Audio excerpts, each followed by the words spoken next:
ಮಳೆಯ ಹರಿಸಿ ತಿಳಿಸೇ ಬಿಡುವೆ ಪ್ರೀತಿಯ. ಮೇಡಮ್, ವಾಟ್ ಏನ್ ಹೇಳ್ತಿದ್ದೀರಾ ಮ್ಯಾಮ್?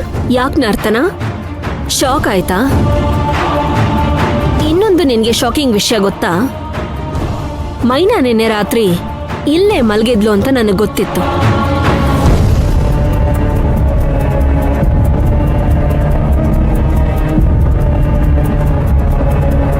ಇನ್ಮೇಲೆ ಮೈನಾ ಇಲ್ಲೇ ಇರ್ಲಿ ಅಂತ ನಾನು ಡಿಸೈಡ್ ಮಾಡಿ ಅವಳ ಟ್ರಂಕ್ನ ನಾನೇ ತಂದು ಇಲ್ಲಿಟ್ಟಿದ್ದೀನಿ.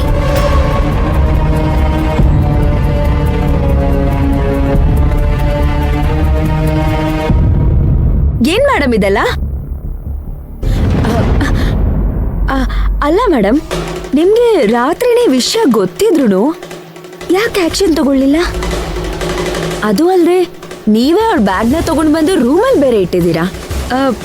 ಏನಿದು? ನಮ್ಗೊಂದ್ ನ್ಯಾಯ, ಅವಳಿಗೊಂದ್ ನ್ಯಾಯನಾ? ನಿನಗೆ ಅವರಲ್ಲಿರೋ ತಪ್ಪು ಕಾಣಿಸ್ತಿದೆ, ನನಗೆ ಅವರಲ್ಲಿರೋ ಫ್ರೆಂಡ್ಶಿಪ್ ಕಾಣಿಸ್ತಾ ಇದೆ.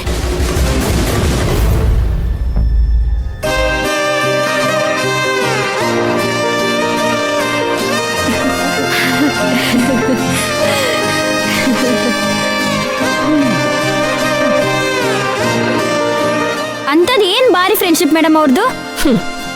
ಈ ಹಾಸ್ಟೆಲ್ ಶುರುವಾದಾಗಿಂದ ತುಂಬಾ ಜನ ಹೆಣ್ಮಕ್ಳನ್ನ ನೋಡಿದ್ದೀನಿ. ಒಂದೇ ರೂಮಲ್ಲಿದ್ರು ಒಬ್ರು ಮುಖ ಒಬ್ರು ನೋಡದೆ ಇರೋವ್ರನ್ನ ನೋಡಿದ್ದೀನಿ. ಕ್ಲೋಸ್ ಫ್ರೆಂಡ್ ಆಗಿದ್ರು ಒಂದು ಸಣ್ಣ ಜಗಳಕ್ಕೆ ರೂಮ್ ಚೇಂಜ್ ಆಗಿರೋದನ್ನು ನೋಡಿದ್ದೀನಿ. ನಾನೇ ನೀನು ನೀನೇ ನಾನು ಅನ್ನೋ ಬಾಂಡಿಂಗ್ ಇರೋ ಫ್ರೆಂಡ್ಸು ವೈರಿಗಳಾಗಿರೋದನ್ನು ನೋಡಿದ್ದೀನಿ. ಒಬ್ರಿಗೊಬ್ರು ಪರಿಚಯನೇ ಇಲ್ದೆ ಯಾವ್ದ್ಯಾವ್ದೋ ಕಾರಣಕ್ಕೆ ಮನೆ ಬಿಟ್ಟು ಹಾಸ್ಟೆಲ್ ಸೇರಿದ್ರು, ಇಲ್ಲೇ ಪರಿಚಯ ಆದ್ರು, ಕ್ಲೋಸ್ ಫ್ರೆಂಡ್ಸ್ ಆದ್ರು. ಒಬ್ರಿಗೆ ತೊಂದ್ರೆ ಆದ್ರೆ 3 ಜನ ಪ್ರಾಣ ಕೊಡಕ್ ತಯಾರಾಗಿದ್ದಾರೆ. ಇದು ಫ್ರೆಂಡ್ಶಿಪ್ ಅಂದ್ರೆ. ನಿಮ್ಮ ಈ ಸ್ನೇಹ ನನ್ನ ಕೋಪನ ಕರಗಿಸ್ಬಿಡ್ತು ಮೈನಾ.